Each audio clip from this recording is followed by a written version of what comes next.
Conversa agora com a doutora Vanessa Siqueira, que é da Comissão de Direito de Família, também é membro do IBDFAM.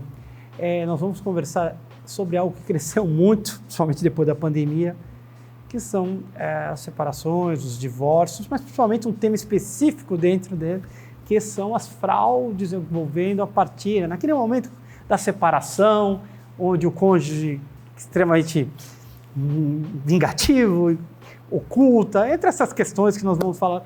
Primeiramente, prazer tê-la aqui, doutora. Tudo bem, Sérgio? Obrigada pelo convite. Me sinto muito à vontade aqui nessa casa, né? Agradeço tremendamente o convite mais uma vez. Esse tema espinhoso, né? Esse tema é bem espinhoso, mas eu acho muito legal conversar aqui. Me sinto bem à vontade porque me sinto conversando com advogados, com colegas.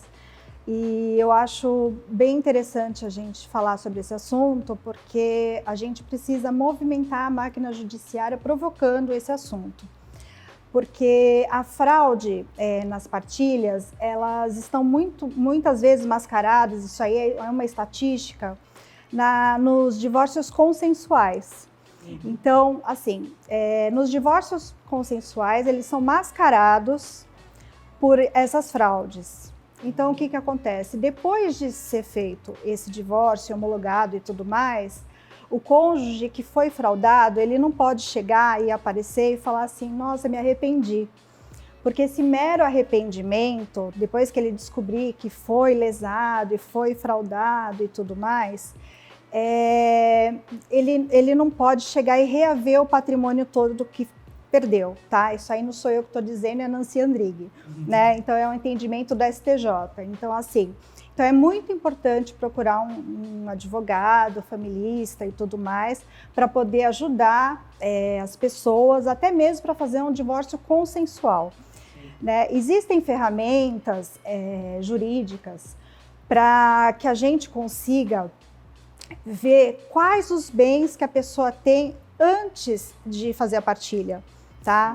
Hoje em dia nós temos a produção antecipada de prova, tá? Então assim, antes de entrar com o divórcio, até litigioso ou até consensual, a gente entra com uma produção antecipada de prova, que aí a gente tem um panorama de quais os bens que a pessoa tem até aquele momento, né?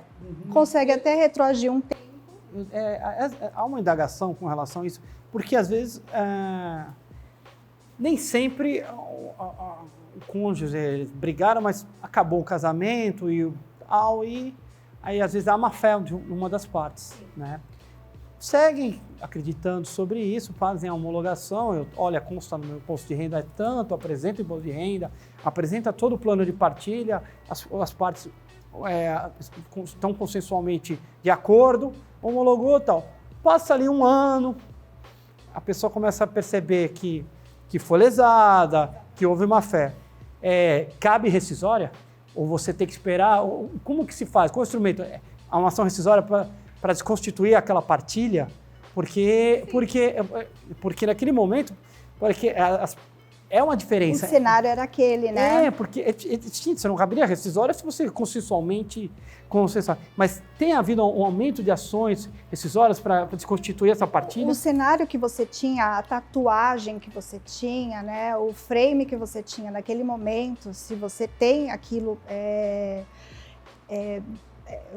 extraído de um processo, por exemplo, de uma ação dessa, que eu estou falando que é a ferramenta jurídica correta e tudo mais, e você tinha aquilo, e depois fica demonstrado que não era aquilo que ele tinha, aí acredito que dá para estudar com a outra ferramenta jurídica para invalidar tudo aquilo, porque assim, as fraudes servem uma somatória de indícios para invalidar o que tem em documento, porque assim, o que você está falando aí, documento da Receita Federal, pode ser fraudado. Exatamente, tudo. Né? Uma rescisão, um documento, uma assinatura numa carteira dizendo que eu recebo 2 salários mínimos, pode ser uma fraude. Né? Todos os meus bens que eu vendi semana passada antes de me divorciar, pode ser uma fraude essa minha venda. Se você olhar historicamente, o divórcio ele é muito recente no Brasil. Data dos anos 70. Em 1916 que começou, depois em 2015 uma mudança. Você tinha o desquite, sim. Mas a sociedade encarava o divórcio de uma maneira diferente. Nos anos 70 que ela ganhou um corpo, embora eu tivesse alguns casos assim, nos anos 50, 60 de desquite, que era uma coisa terrível para a época, tudo mais, ela ganha mais força nos anos 70. E aí começa a ter a cultura. E aí é onde começa a ter os litígios, né? E aí você tem... Então, quando a partir do momento... muitos dos casos já iam automaticamente para o litigioso. Com certeza. Depois que passa para os cartórios, isso deve ter acontecido... A fraude deve ser maior ainda. Com certeza. E tem fraude também, agora já pegando até um gancho, tem fraude nas sucessões também. Quem nunca ouviu falar nisso? Que chega e faz por exemplo, uma doação da minha parte, por exemplo, eu, Vanessa Caloteira, estou fazendo uma doação da minha parte para uma outra pessoa para fraudar direito de terceiro. Né? Eu estou passando para uma outra pessoa. Não vou aqui eu ficar ensinando a fazer fraudes, né? Mas, enfim, nós como advogados, nós já manejamos vários documentos e nós sabemos, né? Sim, como vários traquejos, enfim, para poder... Não, era de família, você atua na área de família... Sabemos muitos traquejos disso, né? Então, assim, é muito comum. Então, nós temos realmente que mexer com isso, nós temos que incentivar o Poder Judiciário, a gente tem que fazer com que o Poder Judiciário colabore um pouco mais com a gente. Então, para isso, a gente tem que fazer uma provocação. E essa ideia não é minha, né? Estou junto com o Rolf Madaleno, né? Que é um grande... Então, estamos todos nós juntos com isso. Veio essa lei aí agora, em 2019, né, da liberdade econômica. Então, o que acontece? Ela estabeleceu que só quando houvesse a comprovação de fraude, alguma coisa muito contundente, para que houvesse realmente essa desconsideração da inversa. Então, antes estava muito facilitado isso, sabe, Sérgio? A gente estava conseguindo com muita facilidade. Então, com isso, agora está bem dificultado. Então, o que acontece? A gente tem que realmente provocar o judiciário com essas ferramentas anteriores para conseguir alguma coisa, conseguir uma partilha justa, igualitária. Então, a figura do advogado é muito importante, porque as partes, às vezes, estão em boa fé, a gente não conhece quem a pessoa tem do lado. E vão no cartório, que naturalmente a lei determina que possa fazer o divórcio consensual, e às vezes sofrem esse problema. Então a presença do advogado é importantíssima. Ela vai precisar no ato para assinar, mas desde o começo do litígio, não só apenas para assinar o ato, para que não ocorra em tais erros, porque esses remédios, eles são eficazes, mas requerem toda uma discussão de algo que já está avançado e pode ser tarde, né? Com certeza. E antes, né, quando era o Código Antigo de 1916, que eu advogo desde aquela época, desde o Código Antigo, né, não desde 1916. Mas assim, antes o que acontecia? Até chegar a época da partilha, até chegar a época do divórcio, é que podia ser feita a partilha. Então, quando chegava o divórcio, chegava lá, não tinha mais nada para ser partilhado. E agora, o que acontece? Com a separação de fato, é onde fica fixado a partilha dos bens deverão ser feitos. Então, é muito importante que seja feito, tirado uma frame, que a gente fala, né?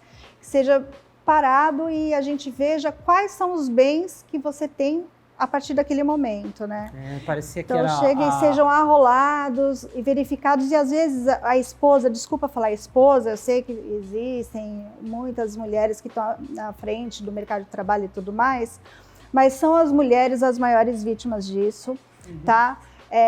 São os maridos, os homens, os maiores protagonistas disso, pelo menos que aparecem lá no meu escritório, a maior experiência que eu tenho, e também nas experiências que eu faço, nos trabalhos que eu tenho realizado e nos cursos que eu tenho feito. Isso aí realmente é uma coisa que aparece, que são os homens que são os autores desse tipo de sentimento, assim, de vingança. Eles falam assim, poxa, fui eu que trabalhei, e eles falam isso com muita segurança. Não acham justo dividir de forma igualitária um dinheiro que foram eles que trabalharam e elas só ficaram em casa, trabalhando em casa, sendo que eles combinaram isso previamente, né? Se fosse fácil também ficar em casa. Aliás, o combinado não é caro, né? Cada caso concreto é distinto um do outro, mas você comentou antes de 2003, realmente era artesanal, né, ao plano de partilha. Porque como você não tinha acesso à internet, a disponibilidade dos documentos era muito mais complexa para você obter. Então, realmente, quando você apresentar esse plano de partilha, se levava sempre parecia um caramaço de documentos e tudo mais, para você apresentar para o juiz. Então, você tinha ali todo um caminho. As separações, às vezes, se convertiam, depois do litigioso, se convertiam em consensual, ou vice-versa. Demoravam 2, 3 anos ou 4 anos para você se divorciar, em razão da dificuldade de obtenção, do plano, das discussões. Tudo era mais complexo nisso daí.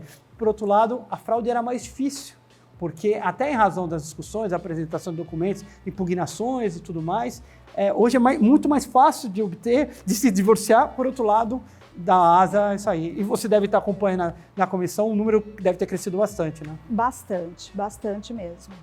Né? Mas existem remédios processuais, existem hoje convênios os magistrados têm acesso a muitos convênios e muitas vezes eles sequer utilizam.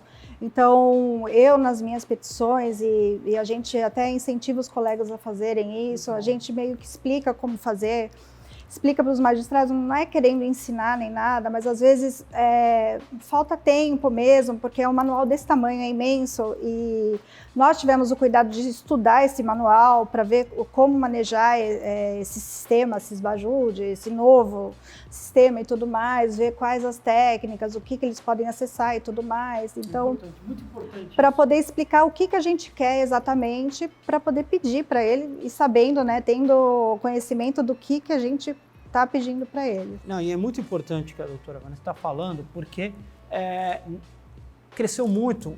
A pandemia trouxe um desgaste muito grande entre os casais que conviveram em situações extremamente desgastantes, né? E às vezes a separação é eminência, não tem eminente, não tem como você evitar. Então, essa sistemática para evitar essa fraude, até porque quando há um desgaste é uma briga.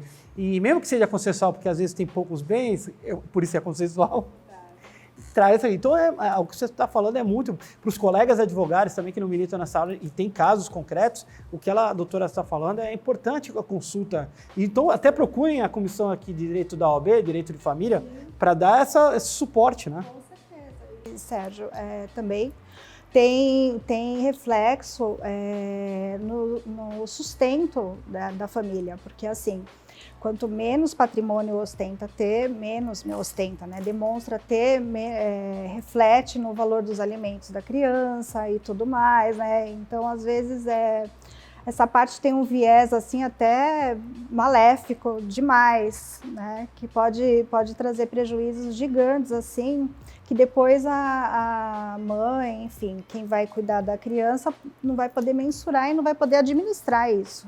Não, é uma área do direito, como o direito criminal, direito de família, para quem tem estômago, porque não é uma área tão fácil de se lidar. Há muita angústia das partes. Sim, com certeza. Como você colocou do marido, que a minha não foi valorizada pela minha esposa e agora ela quer tudo. E ela, olha, eu fiquei com meus filhos, eu tomei conta de casa, eu abri mão da minha vida.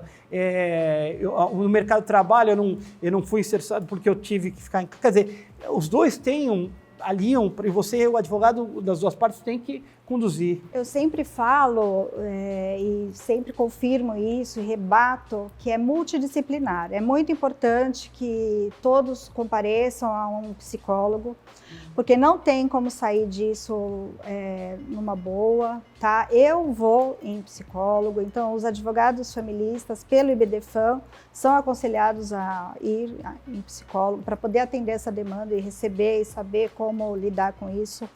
Então, e eu acho isso muito legal. E eu aconselho também, ainda mais quando é muito litigioso, assim, quando tem uma ruptura muito forte e tudo mais, eu aconselho e falo e não me arrependo. Eu acho que é muito bom. E eu sinto quando a pessoa deixou de ir. Eu percebo quando a pessoa não está indo. são questões que extrapolam o campo jurídico. Sim. E o advogado não deixa de ser um conselheiro. Não vou falar que ele é psicólogo, porque não o sou. psicólogo, Não o sou. psicólogo é uma profissão de muito respeito e o advogado é formado em direito, né, psicologia e vice-versa. É isso mesmo. Então, mas o advogado acaba sendo um conselheiro e ele tem que estar bem equilibrado para poder separar o que é meu trabalho e o que é o trabalho do psicólogo, né? Exatamente. Eu quero agradecer aqui a presença da doutora Vanessa. Eu que agradeço. Pela oportunidade aqui de ter falado com a gente. Não deixem de procurar, principalmente o colega advogado ou o telespectador que está assistindo, aqui a Comissão de Direitos de Família aqui da OAB, porque essas questões elas estão muito mais presentes, ainda mais durante a pandemia e pós-pandemia, do que a gente imagina. Com certeza. Então, e a nossa classe fortalecida, né? A gente estando unidos e tudo mais, a nossa comissão, é isso que é mais importante. Obrigado, doutor. Tá? Eu que agradeço, tá?